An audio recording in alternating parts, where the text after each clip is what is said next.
शमी के पेड़ के नीचे भगवान शिव अपने अड़भंग स्वरूप में विराजमान होते हैं। अड़भंग स्वरूप कैसा?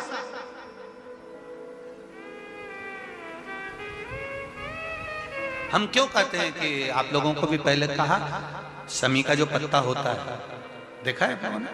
शमी का जो पत्ता होता है, हम पहले भी कथा में कहा है, जो व्यक्ति मदिरा में डूबा रहता है, नशे में डूबा रहता है, जो व्यक्ति बहुत ज्यादा मात्रा में ये तंबाकू गुटखा या पाउच आदि खाता रहता है और उसका गुटखा पाउच छूटने को ही तैयार नहीं होता, वो बेचारा प्रयास करता है, ऐसा नहीं है कि नहीं करता।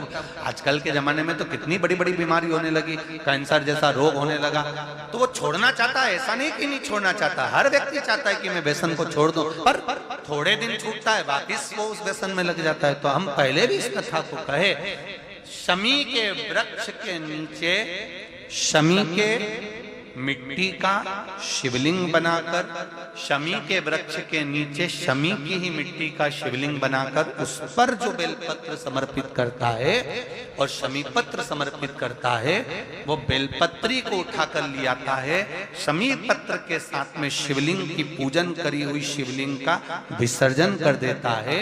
उसी दिन उस बेलपत्र को, लाए हुए बेलपत्र को जो शमी पेड़ के नीचे पूजन कर कर बनाया गया है, उस बेलपत्र को जो नशा करने वाला व्यक्ति होता है उसको 3 दिन तक लगातार, पहली पत्ती बीच की, दूसरी पत्ती राइट की, तीसरी पत्ती लेफ्ट की, जो एक एक कर कर 3 दिन तक खिला देता है। 3 या 4 बार अगर प्रयोग कर लिया तो ये निश्चित है दूसरी बार वो नशे में धुत नहीं होगा, ये निश्चित। शमी वृक्ष जो शंकर भगवान का अड़भंग स्वरूप जहां विराजमान,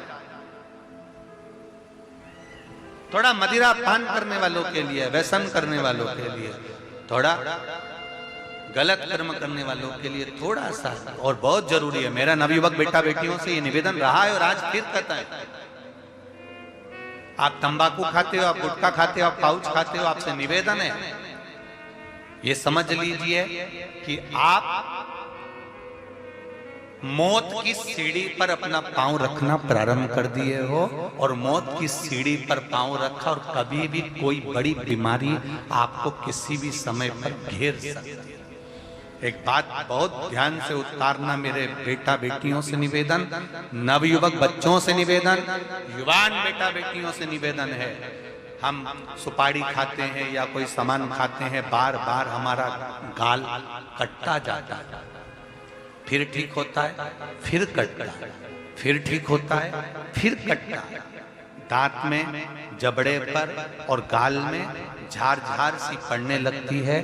धीरे धीरे धीरे धीरे 10 साल, 15 साल, 20 साल, 30 साल बाद वहां फिर घाव उत्पन्न होने लगता है। अच्छा, कई लोग कहते हैं कि पुराने लोग भी तो खाते थे, तो पुराने लोग ये तंबाकू या गुटखा नहीं खाते थे, पुराने लोग पान खाते थे, बीड़ा खाते थे।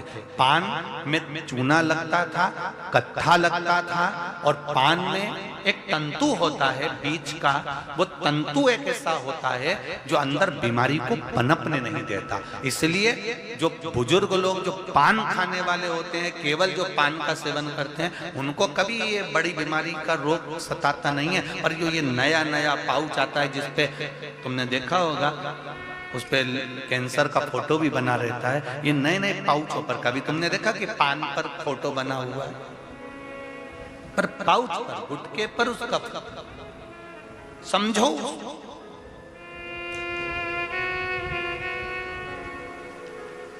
तो कौन से वृक्ष के नीचे पूजन करना है?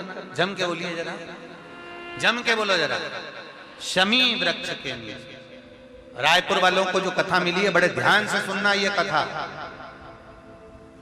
बड़े आनंद के साथ मिली। और जितने लोग आस्था चैनल पर जो सुन रहे हैं, जितने फेसबुक यूट्यूब पर सुन रहे हैं, और यहाँ लाखों की संख्या में लोग बैठे होंगे, कई लोग तो अपनी अपनी टीन के ऊपर, छत के ऊपर चढ़ के बैठे हैं, कोई ट्रैक्टर पर, कोई गाड़ियों पर, कोई खंभों पर चढ़ के बैठे हुए। ध्यान से, बड़े प्रेम से सुनो इस कथा को, बड़े